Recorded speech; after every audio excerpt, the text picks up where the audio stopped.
ab'ebitiibwa tutereeze bulungi layini naye nga batutegeezezza mukulu wange abadde amubanja bw'abeera nga wali nga tunaba kumusangira asobola okubeera ng'avaayo so nga ate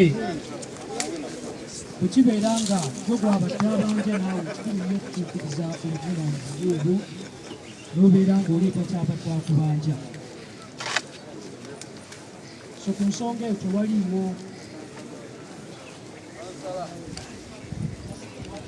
tereeze bulungi layini